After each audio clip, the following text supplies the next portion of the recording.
Breaking news. MLA whip పదవి లేకుండా శ్రీధర్ మామూలు వ్యక్తి అయి ఉంటే అతను తనకు చేసిన ద్రోహానికి ఈ పార్టీకి అరెస్ట్ అయి జైల్లో ఉండేవాడని బాధితురాలు హర్షవీణ వాపోయింది. జనసేన విప్ అరవ శ్రీధర్ విషయంలో ఆమె మరో వీడియో విడుదల చేసింది. పదవిలో ఉన్నాడు కాబట్టి అతను ధైర్యంగా బయట తిరుగుతున్నాడని ఆరోపించింది. దీనిని బట్టి చూస్తే అందరూ ఈ విషయంపై పాలిటిక్స్ చేస్తున్నట్లు తెలుస్తోందని వివరించింది. అధికారాన్ని ఉపయోగించుకొని జరిగిన విషయంపై రాజకీయం చేస్తున్నది అతనేనని, తాను ఎలాంటి పాలిటిక్స్ చేయట్లేదని తెలిపింది. తనకు జరిగిన అన్యాయాన్ని డిప్యూటీ సీఎం పవన్ కళ్యాణ్ కలిసి వివరించాలని, తనకు ఆయనే న్యాయం చేయాలని వీడియోలో తెలిపింది. ఆయన్ను కలిసేందుకు అనుమతి ఇవ్వాలని కోరింది. ఇతరుల నుంచి మాటలు పడాల్సిన దౌర్భాగ్యం తనకు పట్టలేదని, ఒకసారి కలిసి అవకాశం ఇస్తే అసలేం జరిగిందో వివరిస్తానని హర్షవీణ తాజా వీడియోలో తెలిపింది. నాగేంద్ర గారు, నేను పాలిటిక్స్ వద్దంటున్నా కూడా మీరు పదే పదే శ్రీధర్కి సపోర్ట్ చేస్తున్నారు. పాలిటిక్స్ వద్దంటే మాట్లాడాల్సింది పేరెంట్స్, కానీ మీరు పాలిటిక్స్ చేస్తున్నారు. శ్రీధర్ అనేవాడు జనసేనలో లేకపోతే మీరు శ్రీధర్కి సపోర్ట్ చేయాల్సిన అవసరం లేదు. జనసేనలో ఉన్నాడు కాబట్టే మీరు శ్రీధర్కి సపోర్ట్ చేస్తున్నారు. అంటే మీరు ఇది పొలిటికల్ చేస్తున్నారు. నేను వద్దు వద్దు అని చెప్తున్నా కూడా మీరు దీన్ని కావాలనే శ్రీధర్ విషయంలో, నా విషయంలో జోక్యం చేసుకొని నానా చెత్త అంతా మాట్లాడి ఏది పడితే అది, అసలు శ్రీధర్ గురించి నా గురించి మీ దగ్గర మ్యాటర్ లేదు కాబట్టి, శ్రీధర్ గురించి న్యాయం మీరు మాట్లాడలేరు కాబట్టి, ఖచ్చితంగా మాట్లాడలేరు కాబట్టి, పక్కా విషయాలు, నన్ను బ్యాడ్ చేసే పక్క విషయాలు మీరు తీస్తున్నారు. కానీ నేను అడిగేది ఒకటే, మీరు తీసే పక్క విషయాల నుంచి శ్రీధర్కి నాకు జరిగిన విషయానికి సంబంధం ఏంటి అనేసి రేపు కోర్టు అడుగుతుంది. అప్పుడేం చేస్తారండి? మీకు ఏదైనా స్టఫ్ ఉంటే నా గురించి, శ్రీధర్ గురించి మాట్లాడండి, అంతే. నేను మీరు ఎంత మాట్లాడుతున్నా కూడా నేను నా గురించి, శ్రీధర్ గురించి మాత్రమే అప్లోడ్ చేస్తున్నా. పక్క విషయాలు అప్లోడ్ చేయట్లా.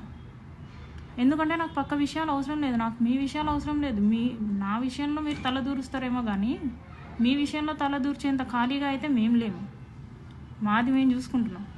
నేను పాలిటిక్స్ వద్దంటున్నా కూడా నువ్వు శ్రీధర్ విషయంలో ఇన్వాల్వ్ అవుతున్నావు అంటే నీకు దీన్ని పాలిటిక్స్ చేయాలని ఉంది.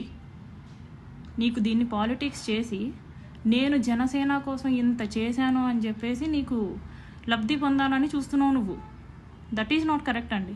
ఒకరి సిచ్యువేషన్ని అర్థం చేసుకోవాలి కానీ అడ్వాంటేజ్ తీసుకోకూడదు నాగేంద్ర గారు. ఇంకొకటి, ఫైన్, మీరు పాలిటిక్స్ చేశారు, లెట్స్ టాక్ అబౌట్ ఇట్. ఏంటంటే Sridhar, Arava Sridhar MLA whip Railway Koduru, ఇది కాకుండా జస్ట్ అరవా శ్రీధర్ అని పెట్టుకోండి. జస్ట్ అరవా శ్రీధర్ అని పెడితే శ్రీధర్కి ఏమైనా వాల్యూ ఉందా? వాల్యూ లేదు. ఎమ్మెల్యే విప్ లేకుండా శ్రీధర్ నాకు చేసింది, నాకు జరిగింది పోలీస్ స్టేషన్లో కంప్లైంట్ ఇస్తే శ్రీధర్ ఈ పాటికి జైల్లో ఉండేవాడు, రిమాండ్లో ఉండేవాడు. ఎమ్మెల్యే విప్ ఉంది కాబట్టే శ్రీధర్ అంత ధైర్యంగా ఇప్పుడు బయట తిరగగలుగుతున్నాడు. అంటే ఇది పాలిటిక్సే కదా. ఇప్పుడు మీరందరూ కలిసి పాలిటిక్స్ చేస్తున్నట్టే కదా. నేను వద్దు అని అంటున్నా కూడా పాలిటిక్స్ చేస్తున్నట్టే కదా మీరందరూ. మీకు ఈ పవర్లన్నీ ఉపయోగించుకొనే కదా ఇవన్నీ చేస్తున్నారు. సో దీన్ని మీరు పాలిటిక్స్ చేస్తున్నారు, నేను కాదు పాలిటిక్స్ చేస్తుంది. అండ్ దీని మీద ఐ రిక్వెస్ట్ పవన్ కళ్యాణ్ గారు, డిప్యూటీ సీఎం పవన్ కళ్యాణ్ గారు, నేను మిమ్మల్ని కలవాలనుకుంటున్నానండి. మీకు ఈ విషయం ఎంతవరకు చేరవేశారో, ఎంతవరకు చేరిందో, మీకు కంప్లీట్ విషయం తెలుసో తెలీదో, మీకు అంత టైం ఉందో లేదో నాకు తెలీదు. బట్ ప్రాబ్లం అయితే నాదండి. ప్రాబ్లం జరిగింది మీ పార్టీ ఎమ్మెల్యే మీద. ప్లస్ నేను మీ డిపార్ట్మెంట్ అండి, మిమ్మల్ని కలిసే హక్కు నాకుంది ఖచ్చితంగా.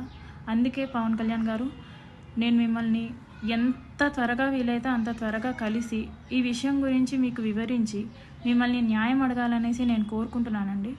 దయచేసి ఈ వీడియోని పవన్ కళ్యాణ్ గారికి రీచ్ అయ్యేటట్టు స్ప్రెడ్ చేద్దాం. నా విషయంలో న్యాయం లేకపోతే నాకే శిక్ష పడుతుంది, అది నేను ఒప్పుకుంటాను. ఒకవేళ నా విషయంలో తప్పు నాదే అయితే నేను శిక్ష వేయించుకోవడానికి రెడీగానే ఉన్నాను.